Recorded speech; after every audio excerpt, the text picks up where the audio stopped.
What's the most out-of-touch thing you've heard someone say? My boss once told me to have the maid drop my car at the shop. WTF? You won't be happier at work if we pay you more, but we need to figure out why workplace happiness is so low coming from a guy that made 10x what I did, and was born into old money. Coworker, you'll be able to buy a home once you get your inheritance. Me, I won't have an inheritance, my family isn't well off. Coworker, of course you have an inheritance. Everyone's parents leave them an inheritance. I'm sure they're just keeping it a secret from you to surprise you. Said to me by my coworker whose parents are both doctors, while my mom had recently been laid off and my dad was too sick to work. With a hefty storm approaching England, a politician advised those in its path that they should maybe leave, and go to their second or third homes, to be safe. You seem sad, my mother to my sister, at her husband's funeral. I don't know why people get big mortgages. Just save up for a few months, and pay cash for a starter home. When people were complaining about not being able to afford housing/food/living in general, one of the Dutch ministers, I think he was a minister or at least the leader of a party, said something along the line of, well, find a rich boyfriend then. Ah, yes, that will solve the crisis. The wife of the business owner, complaining to the employees about how she's underpaid for working there. She literally owns the building and her family make 300-500K profit a year. All while underpaying the rest of the staff. My former landlord and his wife dropped by to tell me and my financially struggling 20-something roommates that they were raising the rent by nearly 25%. They said, we noticed on Craigslist that neighbors had higher rent, so we're doing the same. The wife then earnestly reminded us that we've been great tenants, but maybe we just needed to find some higher paying jobs.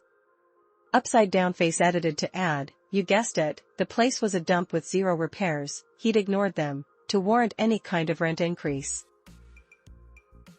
At my last job, we weren't allowed to take PTO during the week of Christmas, because that's when the company decided to do its inventory counts.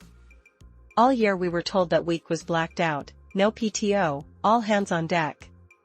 The day after Christmas, the branch manager sent out an email saying he had decided to extend his Christmas holiday and wouldn't be in that day.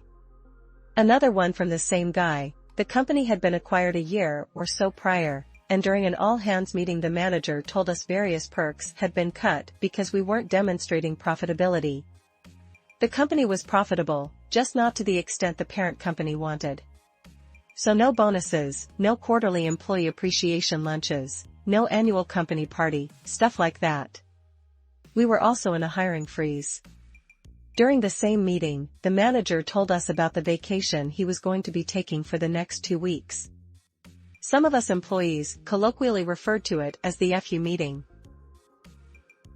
Something like, give a rich person 0 and they will invest into 0. Give it to a poor person and they will spend it in a week. Yeah, exactly. Give it to someone whose needs are met and they can save. Give it to someone who needs to eat/pay rent, etc. They will spend it to survive. Rent is so expensive. You should buy a triplex and rent the other units out instead. Ma'am, triplexes cost about $1 million. How on earth am I supposed to get approval for that if rent is an issue for me? You should just go door to door to see if they're hiring. And don't take no for an answer. You need to call every day so they'll remember you. Again, courtesy of my mother, who last worked in the 80s before being a full-time some since. Other gems also include, you need to be happy to work OT, don't worry about the compensation, your boss would be happy with your dedication and promote you.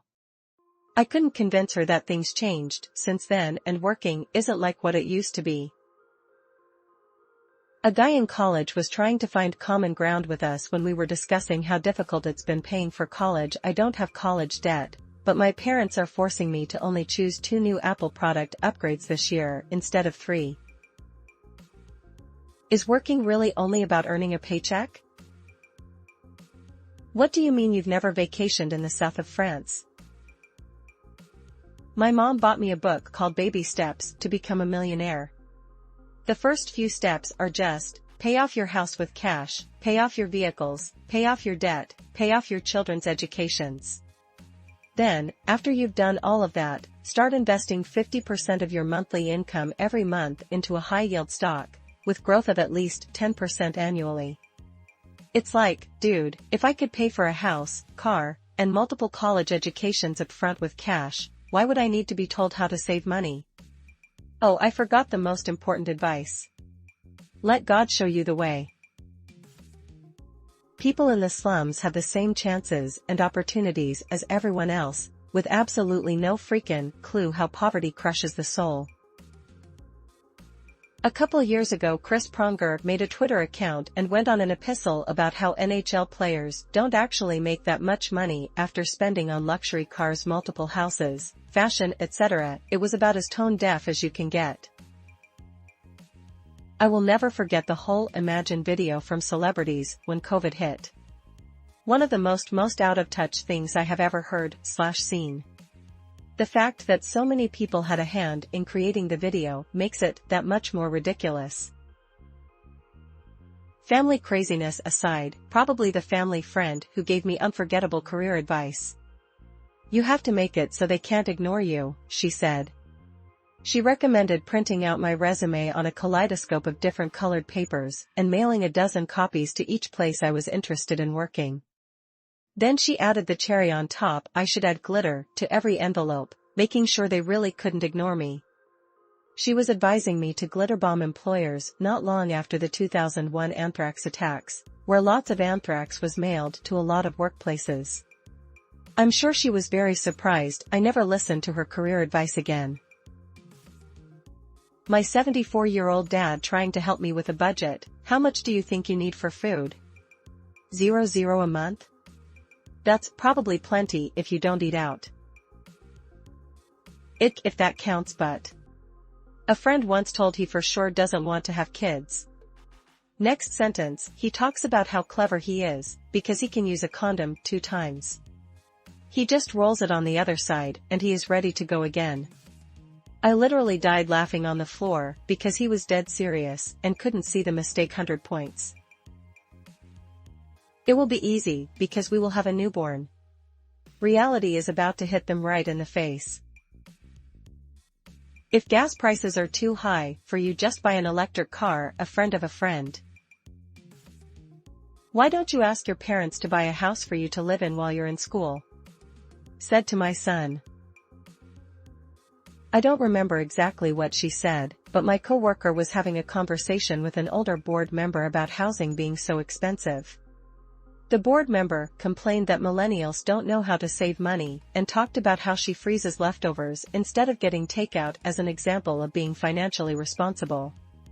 Years later, I still think about the boomer with a lakeside property who thinks we just need to save our leftovers to afford a home. I was complaining about the lack of accessibility in a bar I went to a few times. I'm a wheelchair user, to a friend, and he would just dismiss it with, oh, it's just 3 steps, what's the harm? I just don't want to be bothering people with help for just 3 steps and do things on my own. Able-bodied people don't really realize how easy they have it. Sea level at my job, commenting on the old truck I drive. Why do you drive around in that old junk? Never mind that it's paid for itself 10x over and still going just fine.